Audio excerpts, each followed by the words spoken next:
In a 2v2, your fighting doctrine is always changing in an engagement, and without any applied doctrine, you end up with two 1v1 engagements, which destroys your mutual support.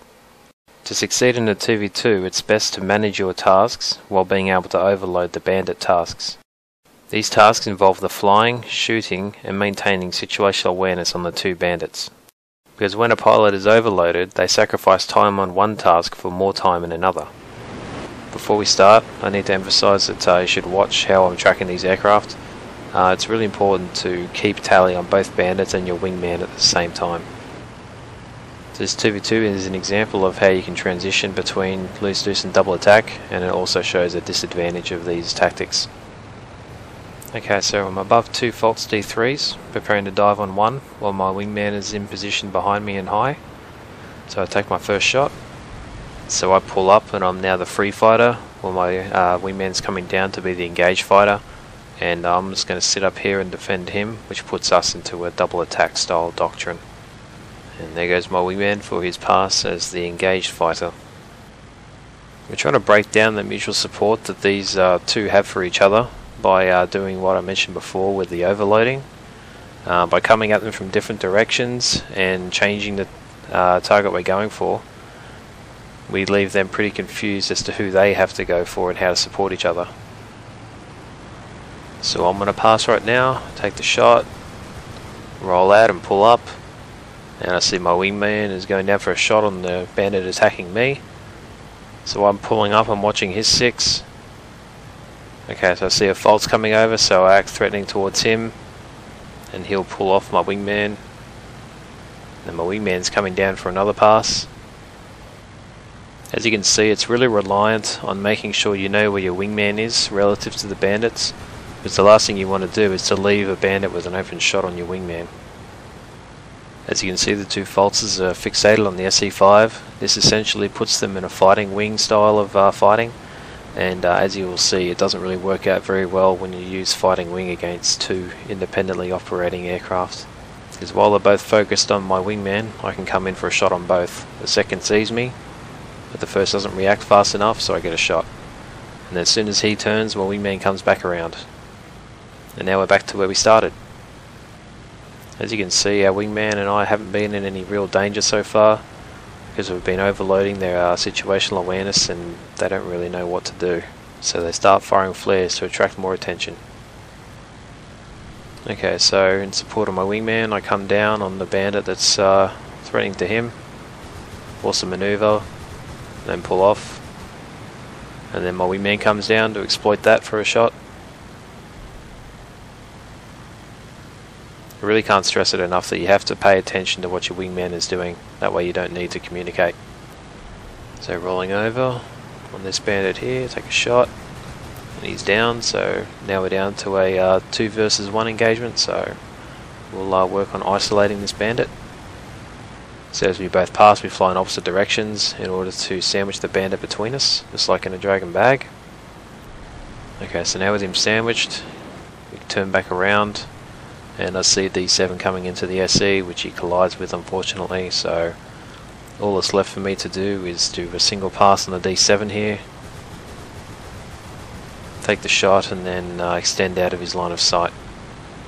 So right there you can see why 2v2s can be pretty difficult situational awareness wise, because you're paying attention to two bandits and your wingman, so it's really hard to see anything else that's coming in. But in any case, you should always have an escape route planned. So we'll see this engagement from external view. Okay, you'll see the two falses underneath.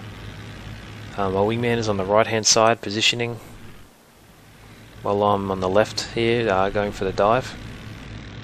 Now whether or not I actually score a hit on these falses is irrelevant. It's just making them do a maneuver which my wingman can exploit. So I come down and then just fire, force them to maneuver. Now I'm free, and then my wingman's going to be coming down as engaged. This is sort of double attack right now, because he'll be engaged and I'm sitting up free, watching out for his 6. So he takes his pass and I'm still sitting up there, keeping an eye on him. Now once I start seeing a threat, I position myself and then come down. There we go, starting to roll over. So I'm coming down engaged on this higher faults, take my shot, pull off and I'm free. Now my wingman's coming down as engaged on the one that's shooting me, so we're almost in a loose deuce type situation here, but versus 2. So I guess the moral is just keep an eye on your wingman when you are fighting multiple bandits, and don't get fixated on the same one. You need to be able to keep track of the bandits and your wingman and figure out where they are relative to him and yourself in order to make sure you both survive. And provided you both fly your aircraft to its strengths, then you'll be able to support each other in the best way possible. See right there, that's when they get target fixated.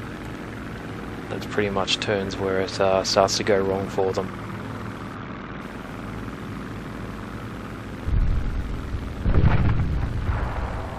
So it's all about keeping free and engaged and watching what's going on.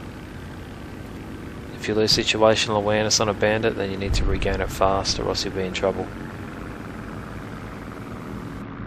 By not getting dragged into a turning fight with these guys, we can just use energy to our advantage. And we're always trying to attack from separate sides, because this way you overload their situational awareness capability. Because while he's focused on one target, it's really hard to watch your 6 at the same time. Now throughout this fight I've been the more defensive fighter, and my wingman's been more aggressive than me, but I've been able to come down in the right times to get the shots. And there goes the first faults. Now like I said, we do outwards turns from this faults, and that gains separation between all 3 of us. And then right when we're about to start getting ready to isolate him, D7 comes in